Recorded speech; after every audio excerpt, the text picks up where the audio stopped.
What's up, Social 30? Brian and I came out for a relaxing day in the sun. It's like the perfect day out here, guys. Brian said I look too sultry like this, though. Like PG-13 sultry, Yeah. you know? I'll sit like this. So it's like less. Yeah, legs crossed. We're like the same now. I don't know what to do with my body. Anyway. Another note, we're going to talk about a subject that I think is pretty controversial, and I hope that you guys get something out of this. We're going to have a little discussion on what the last unit is about. So the last unit really is broken into two parts. We're going to talk about one of them today, and then we'll do another one for your next video, and then the course is done. So that's pretty exciting. I hope you guys are excited. I know we are. So the question that we're going to pose in the last unit is, to what extent is liberalism viable?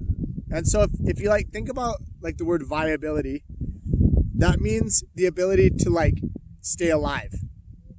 So we talk about a child or a baby when it exits the mother's womb and takes its first breath.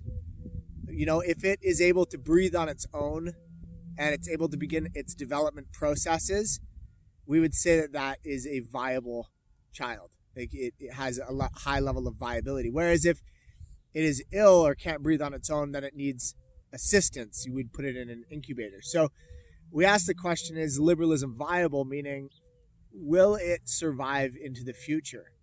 And so we need to think about this really in two contexts. When we think about liberalism, it's been pretty successful as it is. I mean, it's survived, since really the end of the French Revolution. It's survived since the late 1700s to today. And yeah, it's changed and evolved, but it still exists. But what about the future? And what are some things that we need to consider? So the first thing that we need to consider is liberalism viable when we live in a situation where there are circumstances and people who, I guess, threaten the existence of liberalism. So I'll kind of explain what that means in a second. And the second part of this is, when we think about our governmental institution, is it set up in such a way that it ensures that all people have liberty and that liberty will be maintained into the future? So we're going to talk about some issues with our political system and our democracy and stuff like that. So when we talk about kind of part one and, whether or not liberalism is viable for the future, there's really a kind of two questions to ask that we're going to talk about today. And I think the first is it ever justified for a liberal government to suspend the rights of people in the interest of public safety? So that's the first thing to kind of think about. And the second, is it ever justified for the government to suspend rights of individuals and groups who openly oppose the ideas of liberalism? And so the second example is pretty interesting. We offer in Canada and the United States and other liberal free countries, we offer liberty. We say you can come here and you can be whatever you want to be and kind of do whatever you want to do as long as it doesn't hurt someone else. Well, we live in a time when, right, we believe in things like multiculturalism. There's mass amounts of immigration. There's crazy amounts of online social media and social presence online. How do we ensure that all people within Canada are wanting to maintain the ideas of liberty? Does our liberty extend so far that we would allow multicultural groups that oppose women's rights or oppose racial freedom or oppose religious freedom? Do we allow them to exist in our country and to practice those beliefs freely? And that's a really difficult question to answer. And then the second question that we have is, if there are examples of issues of safety and security, is it justified for government to suspend human rights in the interest of providing safety and security? Did you have anything you want to say about that, or are you thinking about? I mean, it's a really interesting time to be talking about, especially this concept of what can government do, or what should governments be allowed to do especially in terms of cases of emergency, to uphold the expectation of liberty, especially right now, because like we were talking about the act of suspending people's ability to move around freely in the country because of COVID. And I think this would be an interesting time to really be able to think about what's happening like around us right now, and actually apply some of the concepts that we're going to be talking about in like this mini unit coming up. Yeah, that's like a really difficult question to ask. Like, I guess the idea of liberty is there's kind of this catch-22, if you guys know what that means. Like, it's kind of a lose-lose in some ways. We want to protect liberty, so in order to protect liberty, do we sometimes have to suspend that very liberty in order to protect that liberty? And that gets really confusing. Like, if we allow people to have freedom of mobility right now, and they just kind of go wherever they want, do whatever they want, because it's their freedom to do so, do they potentially threaten the rights and freedoms of others to not, to be able to act liberally in Canada and not get COVID-19, right? So by me going and doing whatever I want, because that's my choice, do I potentially suspend the rights of others to do the same because I, could be contaminating places with my illness? Not that I have COVID, but... And that's the hard thing about the concept of liberty, because at some point, someone or some group of people, typically the government, are going to be the ones that kind of make a statement as to what freedom versus what safety is more valuable. In the case of COVID, I think the Canadian government has made it pretty clear that the safety of the people in this specific instance, safety from getting COVID, is more important than the freedom to move around. And that's a judgment call that has been left to the government in this case, and whether you agree with it or not, and that is how they have seen fit to kind of, impose freedom, if that even makes it. That seems like it. Yeah, like impose we're gonna coerce you to be free, which you have to be free. You have no other choice. So, and I think for the most part, I think you and I can agree that when it comes to things like COVID-19, I think people are pretty okay with the government suspending rights in the interest of public safety. We could say the same thing with, after the 9/11 attacks. I think a lot of people were in favor of the government, suspending people's rights to fly or to, have unlimited ability to not be under surveillance anymore, because there were real terrorist threats amongst, there was a fear that there could be another terrorist attack. And so a lot of rights and freedoms were suspended in the interest of public safety. But I think that we're going to talk about one thing that maybe is more controversial that's going on right now, that maybe doesn't have such a clear answer, that maybe not all people agree on. And that has to do with the civil rights protest going on in the United States right now, with relation to the police killing of George Floyd. George Floyd. I don't know why I couldn't say that. There's a lot of discussion right now about the rights of police presence, and I guess the question that we wanted to talk about, and Brian and I may have some differences of opinion that we wanted to kind of share, is it justified for the police to be present and to ensure the protection of the public in the case of a protest such as this? And I think that we'll let Brian start out here with his perspective, and then I'll see. I don't know. We haven't really talked about this before, and we'll see if I agree or disagree with him. And so, right now, I have a lot of mixed feelings about what's happening, but I think for the sake of argument and for sake of clarity, we've decided to kind of take two either ends of the spectrum in the argument. So there might be pieces of my argument that maybe actually reflects my actual personal opinion.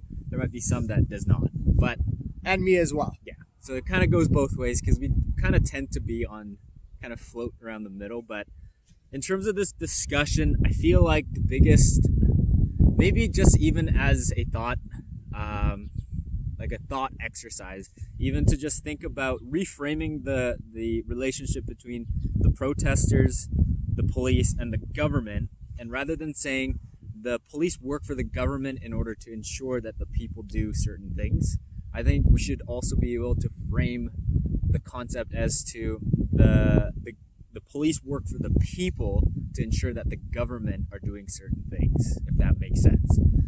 So in a protest like right now, as opposed to currently, we have a situation where the police are there in riot gear, kind of under the assumption that it is going to get violent. And when we talk about assumption of violence, or it kind of gets into the assumption of guilt, essentially. But what I'm saying is that is something that should be able to go both ways. So I think the police that are present should not only be looking for people becoming violent, but they also have an obligation to see the forces of the government or the commands coming down from the government mistreating the people that are protesting as well. So I kind of wanted to just have it framed in a way where we have to understand that the police are there for both parties and not necessarily just to police the people. Okay. Yeah, and I think on the other side of the spectrum, I think that sometimes people are saying, well, the police shouldn't be involved in protest and in the protest at all. In fact, they shouldn't be present because it's just simply peaceful protest. People are just are framing what their issue is with the institutions. They're talking about systemic racism and systemic violence in the institutions, and the fact that the police are there is only escalating the problem. And I think that there has been enough examples of looting and violence and the destruction of public property that the presence of police, I guess there's been enough historical evidence as such that the police need to be there in order to potentially protect from the potential of violence and vandalism on the street, which would protect the civilians' rights that are not involved in that protest, as well as business owners and other things like that. So, I think that the police have a responsibility to be in the presence of the protesters to ensure that things don't get out of hand and that there isn't some sort of mob mentality that is created by people gathering together. I think we kind of have to frame it less so in, maybe if we frame it less so in the idea of protesters versus police officers, or protesters versus peaceful protesters versus violent protesters. Let's say if we frame it in the concept of, like, if we kind of go back to our original question and say, should the government be able to infringe upon the freedom of the people in order to ensure that there is freedom? I think really, what am I trying to say here? Let me get my thoughts in order here.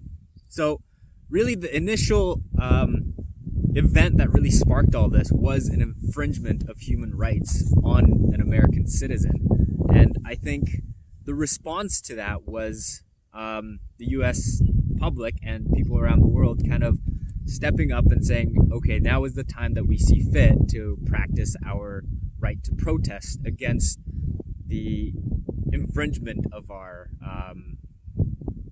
rights, essentially, at this point. And when there's such a large majority of people in your population standing up and saying that this particular infringement of our rights is not okay, I think it is the government's duty to listen to that statement.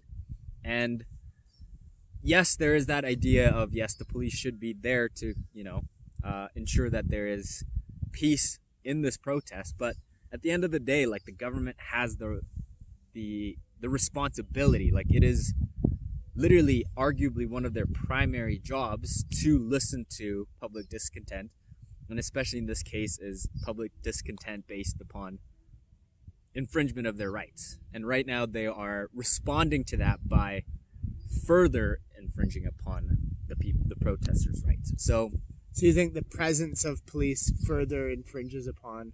I just want to clarify. So yeah, the existence of police further, you're saying, exaggerates and infringes further upon the rights of Americans. Exactly. See, but my only concern with that is, and I completely agree with you. I think that having the presence of police will cause limitations to certain individuals who don't feel comfortable, right? Maybe raising their voice because of what they've seen historically with police. Like, I mean, police brutality is an issue. It really is, regardless of race. But I think that the other concern from a public safety perspective is, what do we do about rogue citizens who are using this as an opportunity to take advantage of the chaos and circumstance in order to really not take their civic they're not having a civic responsibility. They're self-interested.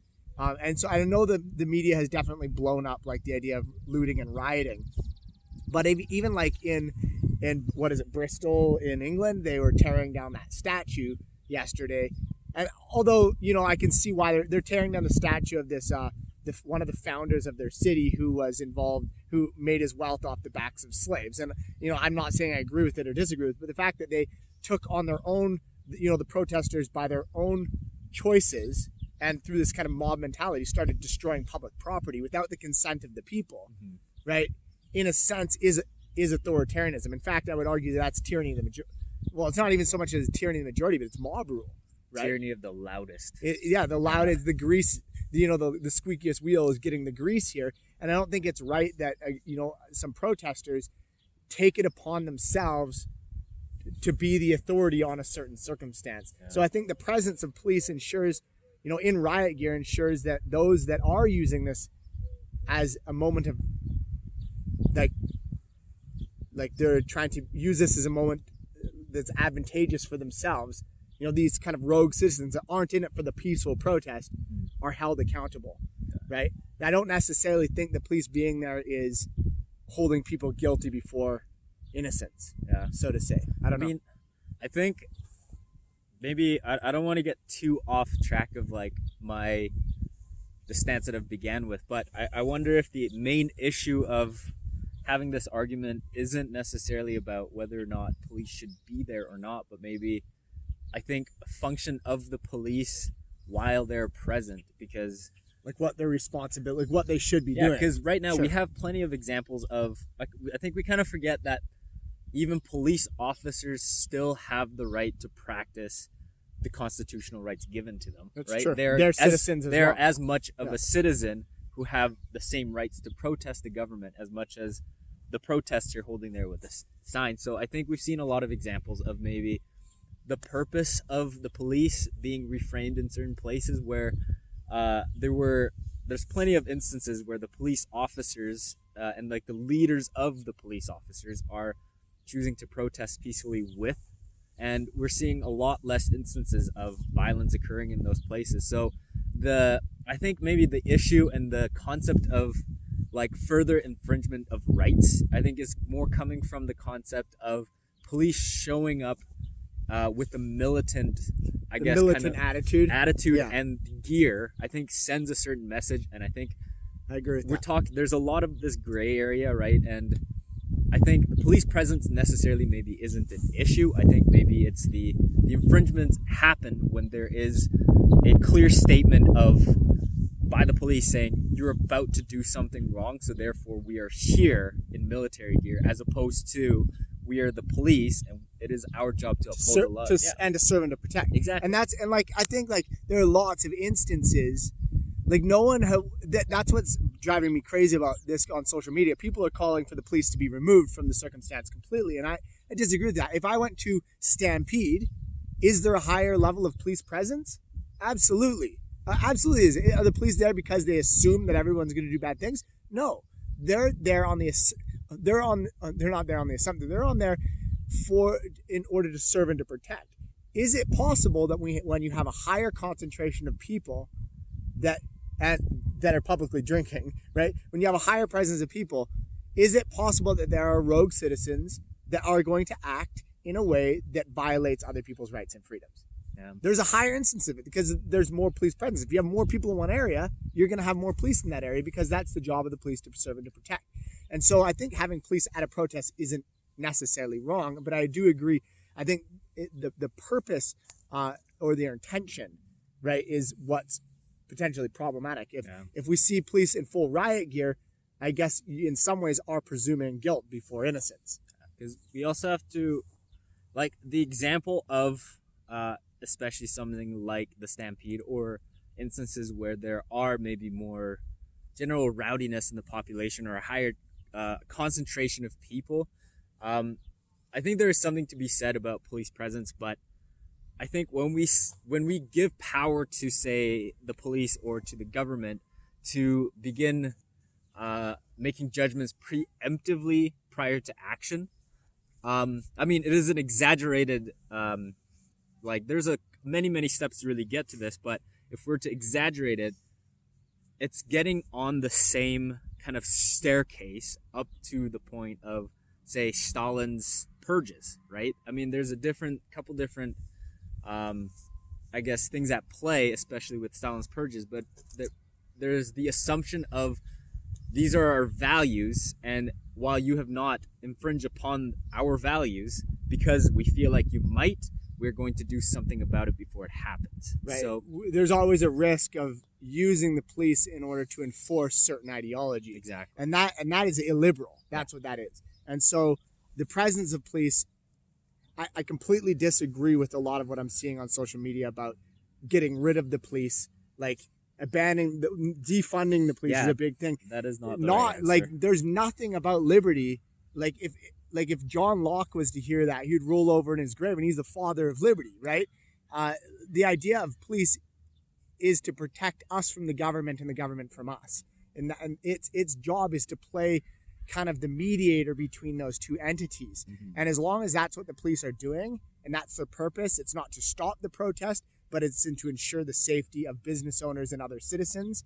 It's to ensure that my behavior doesn't infringe upon my rights, don't infringe upon your rights. If that's what the police are there for, that's their job. If that's not what the police are doing, then they're not doing their job. And I think a lot of reason why people are upset with the police is because what that police officer did to George Floyd was not the job of a police officer, mm-hmm. right? He was in no way taking that kind of mediator role where he was protecting citizens from the government and government from the citizens. Yeah. And just to kind of wrap it all up, like the whole concept, I mean, really at this point, there's really no right or wrong answer, but just to help you frame it, maybe just to summarize everything, if you go back, especially the -2s, if we go back to our first unit, if you guys remember that spectrum, on the side of individualists, so the far right side, one of the really main important things was the concept of rule of law. And it's not that the rule of law doesn't state that there are rules, it's that rule of law applies to everyone within the state, everyone equally, right? Yeah. Whether you are the president or the prime minister or part of the police department or just an everyday Joe, just walking around the street. Whatever the rules are of that country applies equally to all. And that's kind of what you kind of want to start thinking about when we're having this discussion, essentially. So it's not that the police are bad, it's just at what point is the concept of rule of law being applied unequally or unequitably to different groups in our society. And then kind of my last thing is, I want to make clear that our country is not a libertarian country. It is a liberal country, and it's different. To be libertarian means that there is no government, there is no police. Yeah. But to be liberal is to find the balance between individual rights and the rule of law. Really, like to have a liberal and free country isn't just to allow people to do whatever they want.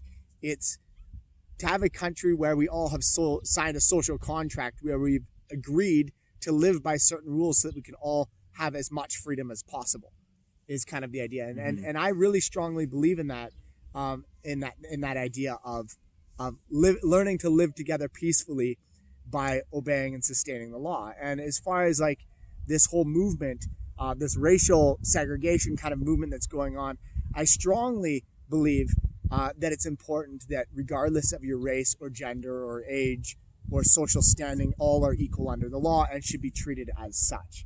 And so I think any opportunity for the police and government to kind of look within their institutions and search out the inequalities that may exist there is a step further towards liberty. So hopefully that makes sense. I know it's like a lot of abstract concepts, but really this video is meant to kind of have you start thinking about it, and so don't feel like you need to have all the answers just from after watching this video. So, and your assignment with this is not overly complicated. We basically just want you to write a little paragraph and tell us what your thoughts are on answer this question. Do you agree or disagree with this? The idea that the police should be involved in the protests, the peaceful protests going on in the United States. Is it justified that the police have a presence in these protests? Or do you believe that those police should be removed? Should they have more of a presence, or should they be removed from that? Did that question make sense? Yeah. Yeah. So, should the police be involved? Yeah. And this is just like an opinion piece. Don't feel like there's a right or wrong answer. Just express your opinion to the best of your abilities and try and provide examples or justifications for why you believe in that. Yeah, and obviously try to use like kind of concepts that we've talked about in class. I mean, you can always justify it based on different philosophers or ideas, or maybe you can connect it to things we've seen in the past and things you're concerned about.